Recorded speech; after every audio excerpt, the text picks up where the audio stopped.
In the opening shots of Joker, the audience quickly realizes that this film is unlike anything they've ever seen before. Comic book films are often known for their levity, balancing light and dark tones to a crowd-pleasing effect. But Joker is different. Joker tells the story of Arthur Fleck, a man experiencing failure, disappointment, and trauma at every turn. Arthur is a person who's never had it easy, and he desperately clings to anything that he hopes will bring him happiness. Unfortunately for Arthur, his story is one of self-discovery, but it is not one of self-triumph. Instead of overcoming his demons, he succumbs to them, resulting in his descent to madness simply being an inevitable tragedy. The stage is immediately set in the first scene of the film. Arthur is desperately trying to force happiness upon himself. This same sentiment is echoed throughout the film as Arthur desperately looks to others to validate his existence, but no one ever does. There's nothing for him to be happy about. No one respects him, and there's no point before his ultimate transformation to the Joker that he feels appreciated or recognized. He doesn't receive love from his mother, he has no friends, and he fails to achieve everything he aspires to be. Joker is a film that chronicles the descent of a man trying to be a good person into one that's anything but. Arthur Fleck is one of the most tragic protagonists of all time because his true nature is inherently good, but this nature is corrupted due to everyone around him reciprocating that good with the exact opposite. Joker is not an easy watch. As Arthur experiences one failure after the next, the audience knows where this story is headed. Not only because we know who the Joker is and what he represents, but also because we know that repeated failure and abuse takes its toll. I think we've all felt like Arthur at various points in our lives, unappreciated, like an outcast, like a failure. But it's difficult for most audience members to imagine feeling that way constantly. Joker allows the audience to put themselves in the shoes of someone who has never experienced privilege. Embracing the reality that other people lead lives much more difficult than our own is uncomfortable, but Joker places that reality front and center. Arthur's descent to madness is inevitable based on the reality of his life, but there are several pivotal moments where an act of kindness may have changed his fate. I think one of the most crucial moments that serves as a major turning point is the subway scene. Joker does something unique in that it has the audience consistently question the reliability of its narrator.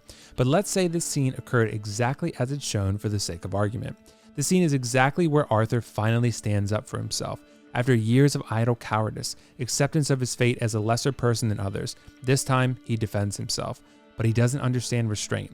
And it's at this moment that Arthur finds enjoyment, happiness for the first time in a long time.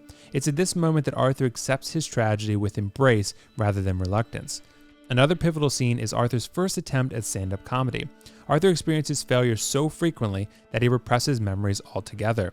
The first half of the stand-up scene shows the objective truth of Arthur's stand-up comedy experience, and it is gut-wrenching. He can barely get through a single joke before his laughing condition derails his efforts and makes him the laughing stock of not only the room, but eventually the entire city of Gotham.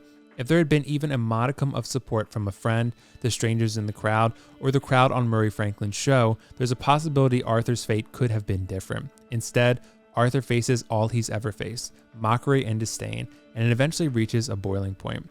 Arthur seems to take pride in his job, even though neither his coworkers nor his boss want him around. Another pivotal moment in this film is when Arthur is jumped by kids in Gotham City one day while working. This occurs very early on in Arthur's story and allows the audience to grasp how much of an outcast he truly is. Not only is Arthur not recognized as a valuable human being, but when he is recognized at all, he's strongly rejected. There's an event early in the film where Arthur tries to be friendly to a young boy, and the boy's mother lambasts him for it. Even when Arthur tries to do good, he fails. He tries to make a young boy laugh on the bus. He's chastised for it. He tries to make people laugh at a comedy show. He fails, and he's mocked for it. He even tries to live out his dream by making people laugh on the Murray Franklin show, and he becomes the butt of every joke. Since the audience witnesses the rejection Arthur faces at every turn, it makes his speech on the Murray Franklin show all the more powerful.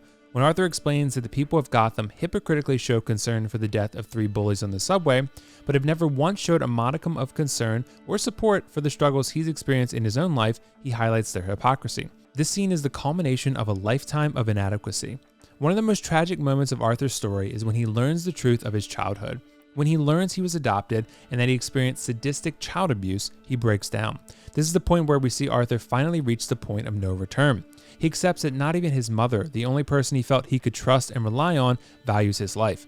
This moment serves as the catalyst for Arthur's eventual demise, resulting in him electing to take the lives of those he once valued, or worse yet, cherished. Arthur's acceptance of his new identity during the Gotham City riots is the consequence of his lifetime of trauma. This story perfectly accentuates the depressing nature of Arthur's evolution for the audience. For Arthur, this moment is all that he's yearned for: recognition, validation, praise. But for the audience, it's not what we want for Arthur. The audience is positioned to feel empathy for Arthur and his lifetime of failure. Instead of seeing Arthur receive the validation and praise he so desperately searched for in a positive way, we see the cost of his insecurities and inadequacies manifest into something much more negative. The brilliance of Joker lies in the fact that it takes the main character on a journey that is satisfying for the character himself, but bittersweet for the audience. As we grow to feel sympathy for Arthur, we want him to be happy, but he achieves happiness in a way that is entertaining yet heartbreaking. Audiences love the charismatic, unpredictable nature of the Joker character. This film serves that expectation for the character while also making us care for the Joker as a human being. This puts the audience in a precarious position because they want to see the Joker do Joker things, but they also care for Arthur.